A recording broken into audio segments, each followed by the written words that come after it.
Welcome back to another video. My name is Henrik and today we're going to be looking at the model year 2024 of the Volvo XC40 Recharge. This car is built on a mild hybrid system, or basically a combustion engine, so it doesn't also have the best value when it comes to CV value, which is a 0.329. And the starting price of this car is going to be 47,500 euros. Our test vehicle in the Ultimate Edition and the twin engine or the twin motor setup is going to be costing you 69,200 euros. Starting 2024, you're not going to get any bonuses when it comes to your state government's funding, so a little bit unfortunate. Let's start off with the design of the car. As we can see, it is fairly bulky. It's a typical Volvo design, which I like.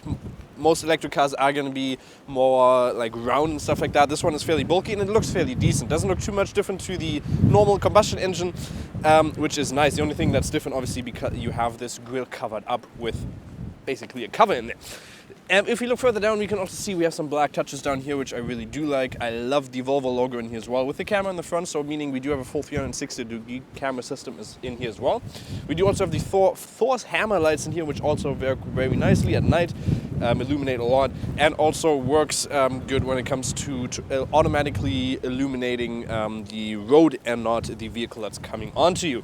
And we can also see some more lights down there, and in general, a fairly nice looking design. Let's also look at under the hood, where we also have a little bit of Frunk in there, which is going to be 31 liters of storage space. Also a fairly clean design in here. You can see everything is basically covered up. You can fill up your windscreen wiper fluid in there, so you can put that in there. You can see down here we have a little bit of a Frunk, which is going to be 31 liters. You can, for instance, put some cables in there, which is nice. And you also can take this out a little bit, so you can see there's some more tire kit, for instance, down there. Actually, also a tire kit that is for your hooking thing, whatever you want to call it. The towing bar, which is nice. So fairly clean design, which I do like, and you can also close it up fairly easily. And a quick word for the sponsor of today's video, which is going to be CarVertical, the perfect place for you to check out if you're getting ripped off or scammed when buying a used car. All you have to do is input the VIN number of the car, and then you can see all the details about that car, the history of that car, for instance, the odometer, the financial and legal status, the damage. And we can see on this version here of the Volvo XC40, there has been some damage. And you can see there's over 31 sources where this car was checked and 900 data sources in 35 different countries. There's no theft. You can see the mileage in there, which is nice. And you can go down into the damage. It says this vehicle is damaged. So if the owner says, yeah, this car has never been crashed, never had any damage, you can show him this and be like, okay, wait, but I see here there is some damage, and the estimated repair cost of that, it even shows you that 60 to 70,000 pounds, which is quite a lot.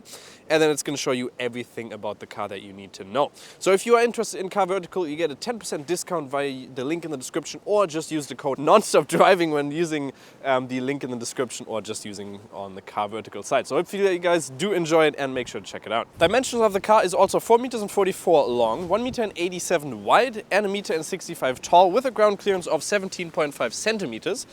You also have a total weight of this car at 2.17 tons, and the total that is allowed is, I think, 2.68 tons, so fairly heavy, so you can load a good amount to it. You can see there's a couple of new things, for instance. The wheels, these are not new, but the rims you can now optionally also get in 19-inch aerodynamic wheels, which they're built a little bit different now, so a little bit more aerodynamic. You can also see we have the biggest one on here, which are 20-inch wheels covered by the Scorpion, or the Pirelli Scorpion all-season tires, which they're okay, but for winter condition they're not the greatest.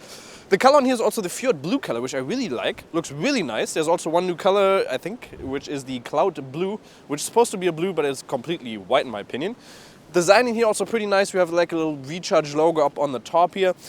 And if we talk about the design and also what's new, there's one thing that's also new is now that all models have rear-wheel based engine now, which is nice. We have the twin motor setup, so all-wheel drive system. That's the only all-wheel drive system you can get.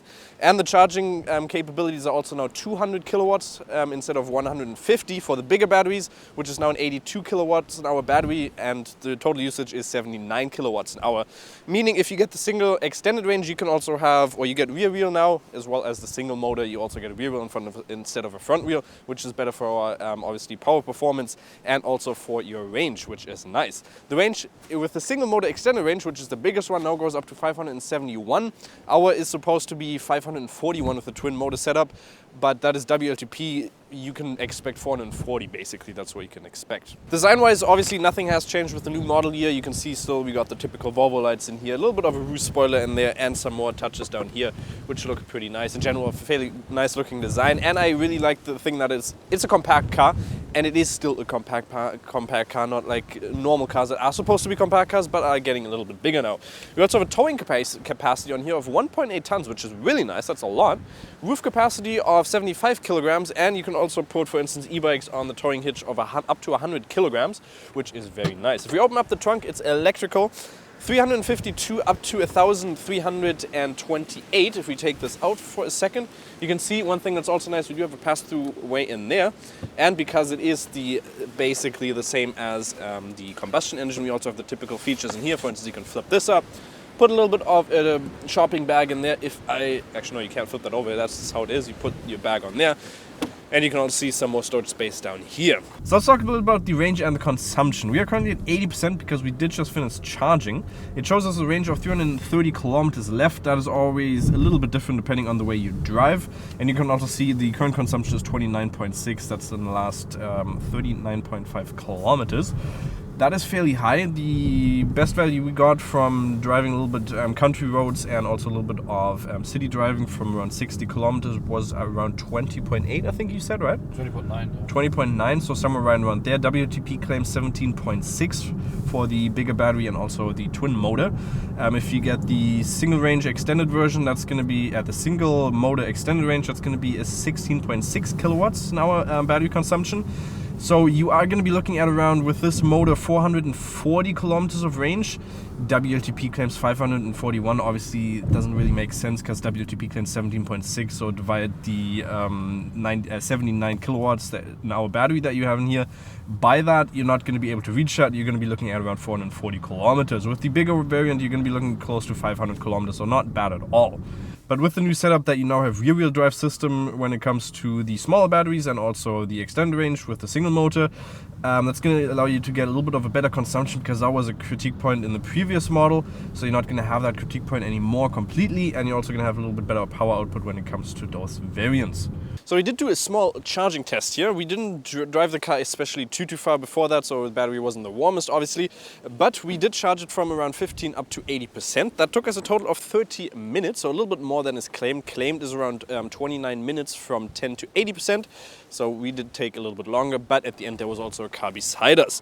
So the max speed that we actually got was 173.3 kilowatts, which is fairly decent. And you can see at the start from around 15 to 20% it did reach that, and then it constantly went down. There's also a little bit spike that went all the way down. That might just be because of the charging speed, the charging port, and also maybe that was exactly the time when the other car went, so it kind of reset itself. But we loaded a total of 54.48 kilowatts an hour, which is fairly decent, and the average speed that we had was 104 kilowatts. So if you're planning a longer trip, this is fairly decent, and that speed's obviously going to get a little bit higher if you're constantly driving it down to below 10%.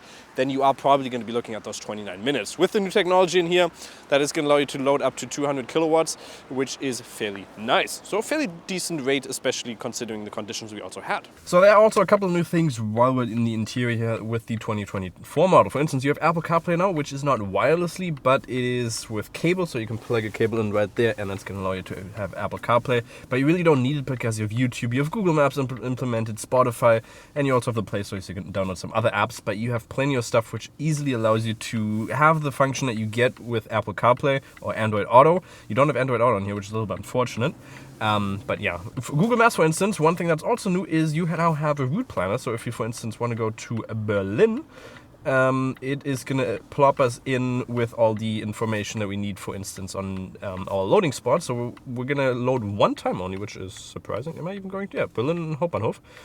So one stop, which is going to take us 15 minutes to load, apparently, with 180 kilowatts. So we can see, okay, we're going to load right there. If we also don't want to do that, we can also delete that, and it's going to show us how far we would, well, we'd come right now with 80%, negative 26% we'd have once we arrive, so we obviously have to charge, but that's nice. And also have preconditioning in here. That only works if you use Google Maps and put in the route planner for the next charging spot. Otherwise, your route plan is not going to work with the preconditioning. Preconditioning is not able to, well, you're not able to manually activate the preconditioning for the battery, which is a little bit unfortunate. Would have really liked to see that. So it only works if you're using the Apple CarPlay with the, not the Apple CarPlay, the Google Maps system in here. 408 horsepower, 420 Newton meters, comes with the twin motor setup. That is going to allow us to get from, from 0 to 100 in 4.9 seconds, which is what is claimed. The car weighs 2.17 tons, so fairly heavy. Kick is very good, no wheel spin at all, and we got 4.93 seconds, and that thing is needs some Viagra pills, I think. Yeah, but 4.93 seconds is very, very decent. So 4.9 is claimed, we got 4.93. Maybe we could even get better with a slope of 0.14%, so a very, very good rate. So I don't actually have a value for the braking distance, so we're just gonna, okay, this thing is just floppy and I don't like it. We're gonna see what the distance is here. Good value in these temperatures should be around 38 meters with the all-season tires, 36 meters. Let's see where we get from 100 down to 0. Oh, that's really good. And you can definitely, wow, okay, this is really tight. It tightens up that seatbelt very, very big. Very, very big, that makes no sense. It tightens up very, very heavy. And I think that was a really good value. 35 meters for all-season tires. I mean, temperature is obviously not as wintry as it was previously, but 35 meters not bad at all.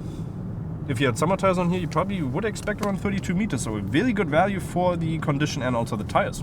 Right, driving quality in here is also fairly nice. You'd expect that from a Volvo, and for an XC40 Recharge, the only thing that I would complain about is the side mirrors here. They produce a lot of wind turbulence in there, so that's gonna be fairly loud, especially when we go a little bit faster, so we can do that here in a second. And that makes the cabin not that nice when going faster, especially around 120, 130. That's going to make it a little bit louder.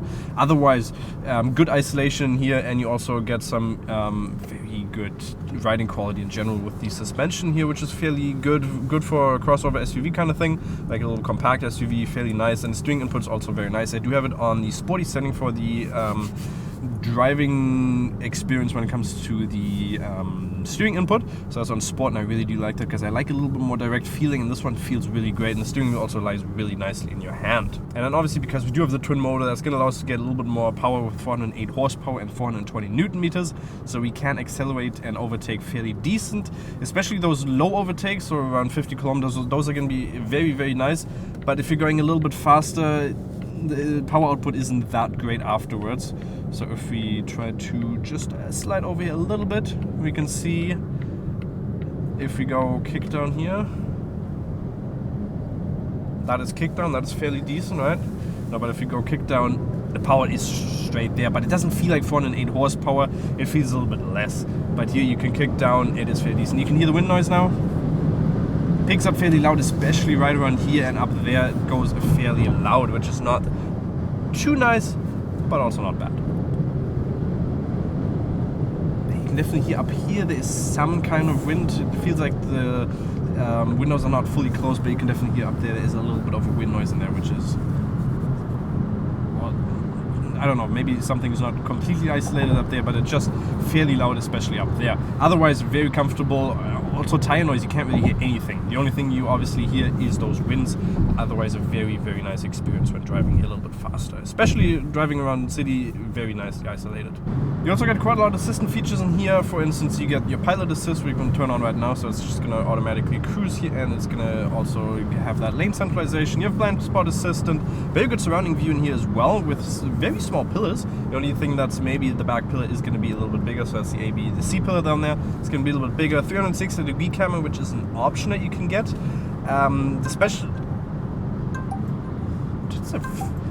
okay, I gotta say that's a very calming sound. It's like bidding. I thought that for a second that was my phone, but that's a very good sound. You also have one pedal drive, which you have in the auto section. If you go down here, if you go into the drive select, you also have only two off-road and standard. Would have been maybe a little bit nicer for for the top variant, maybe like sports mode or eco mode as well. But you have one pedal drive on auto, on and off, and that basically means that you do have a one pedal drive system in here, but the auto function is pretty cool because if it detects the person in front, it's going to automatically slow down and then come to a complete stop if that person in front of you also comes to a complete stop. So in city, you can basically have that to not be a one pedal drive in the sense of that you have to guess how far ahead you need to brake, but instead it is just a braking that, like an automatic braking with the person in front, which is, you gotta get used to it, but once you get used to it, it's actually a fairly nice system and I do like it, but you can obviously also turn that off if you want to. And the interior in here is also very nice. We do obviously have the Ultimate Edition, so everything in here is maxed out. One thing I do also like that they changed is now you can see on the pedals here, they're not like that glossy piano black anymore, but it's a matte touch, which I really like and feels way nicer and just doesn't get your fingerprints all over it. Steering wheel, like I said, already feels very nice. You got just simplistic touches on here. In general, the layout is very simplistic. For instance, one thing I don't like too much is that you have your climate control in here, but it's not a bad climate control at all and it works very nice. We also have the Harman Kardon sound system and not the Bowers & Wilkinson sound system because you can't get in the XC40, but this one still sounds very, very decent. One thing that's also pretty cool is that you have like this 3D artwork on here, which at night illuminates very nice. You can see an image on the screen right now, which looks pretty cool. If you get the standards or the premium edition for the inside, you also get the top-down view of Gothenburg, which is the birthplace, or basically the home of Volvo in Sweden, which is really nice. So you get like a top-down view of that. Looks pretty cool, and also, well, it's something extra in the interior, which looks pretty cool. At night, daytime, you can see it looks like black, but at night you got like LED touches behind it. It looks really, really nice. I really like that touch, and it's something that I really like. Well, I like it. It's a pretty cool touch. I like it. I think you like it. I think so too. Or it's great. That's great. The other thing that's also nice in the Volvo XC40 Recharge, you get down here, you get inductive loading space. That's one thing I have complained about in a lot of electric vehicles from, or not electric vehicles, from just in general Volvos, that you don't have that much inductive loading spaces, or in general just places where you can put something. So you have that in there, which is pretty nice. Loads very decent. USB-C port up there, two of them, one for your Apple CarPlay and one for charging. A 12-volt charger in there, and also just your basic control here for a little bit of climatization, also for your infotainment system and your sound. Quality-wise, also fairly decent. Good quality everywhere for the price. It's fairly decent, I'd say. You got some nice, like, not isolation, but like fabric in there, which isn't high quality, but it's better than just having hard plastic in there. Feels pretty cool. Memory function on here as well, which is nice. We do have these wall seats, which we've had in every single Volvo test car. I really would like to have a different one, like a different style, but I like them, but especially if you're, for instance, wearing shorts. I've heard they're not the greatest when it comes to skin irritation in there, because they feel a little bit, but you don't really sweat in these and anything like that. You also have electrical seats in here. Don't have massage function, but you can operate these electrically, and you can also move this forward a little bit, so you have a little bit more leg support, more upper thighs to support there. In the back, the seating quality is also decent. You got a good amount of space because it is the same as a combustion engine car. You do have the battery in here, so you do still have a center console, and that also goes to the back. So there is going to be that, like I already said, those 24 modular cells in there. Those are all going to be placed between here, so you don't have a full pass-through on the middle, which would have been nice because an electric car, but you don't have that in here. Space in the back is good. You also got a little bit of climatization there, but you can't control the temperature or anything like that, and also no heated seats. We also have this panoramic window, which just makes it a little bit more open in the inside and a little bit more luxurious, and then you can also open that automatically, which is obviously nice, and you can fully close it as well, especially if you're sitting in the back. That's going to allow you to get a little bit more headroom and also a little bit more spacious interior. So competitors are, for instance, the Lexus UX, you got the BMW iX1, you also have a Hyundai Ioniq 5, which you already did take a look at, so you can check that out on the top left corner, and you also have the Mercedes EQA. So it really depends on your personal preference what you want. This is a fairly decent car. I really like the new architecture that they have in here with the rear wheel system, the rear drive system, and also the 200 kilowatts technology that they have now, which is really nice. And in general, a very compact car, which I really like. Interior is nice, practicality of this car is nice. You have a big towing capacity. So in general, I'm very, very happy with the car, and in my opinion, a really, really good small compact SUV if you're looking for one of those in full electric variant. Also, if you want to get the mild hybrid system with the combustion engine, you can obviously get that as well. But in my opinion, a really, really nice car from Volvo, and hopefully you guys did enjoy, and we'll see you next time. Make sure to like and subscribe. Bye-bye.